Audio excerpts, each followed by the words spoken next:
વિદ્યાર્થી મિત્રો, આ વિડીયોમાં આપણે સ્વાધ્યાયનો દાખલા નંબર 1.1 જોઈએ.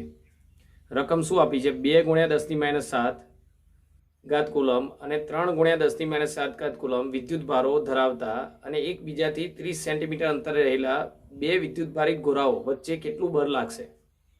તો અહીંયા જો ઉકેલ, આનો જવાબ બહુ સરળતાથી તમે લઈ શકો.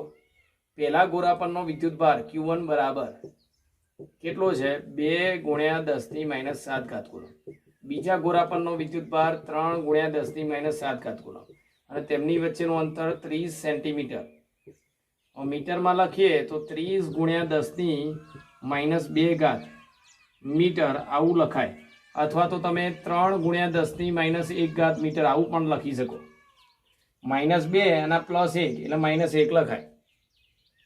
ચલો, તો બંને ગોળાઓ વચ્ચે લાગતું બળ, બંને ગોળાઓ વચ્ચે લાગતું, જો બંને ધન છે એટલે અપાકર્ષી બળ લાગશે. અપાકર્ષી બળ,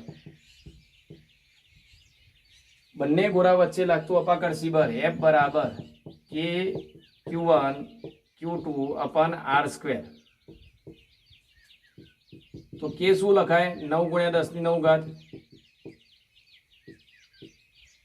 Q1 શું આવે? 2 × 10⁻7. Q2 3 × 10⁻7 અને અંતરનો વર્ગ એટલે 3 × 10⁻1 ઘાતનો વર્ગ. તો શું થશે? તો જો 9 × 3 × 2 એટલે 6, 10 ની આ 7 ને 7 એટલે 10 ની 9 અને આ 7 ને 7 -14. હવે નીચે 3 નો વર્ગ 9 અને -1 ઘાતનો વર્ગ એટલે -2 ઘાત. તો 9 અહીંયાથી કેન્સલ થઈ જશે. તો F બરાબર,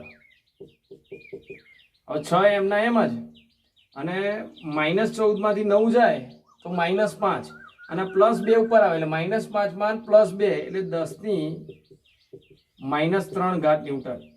તો આટલો એનો જવાબ આવશે. તો બહુ સરળતાથી આ દાખલો ગણી શકાય.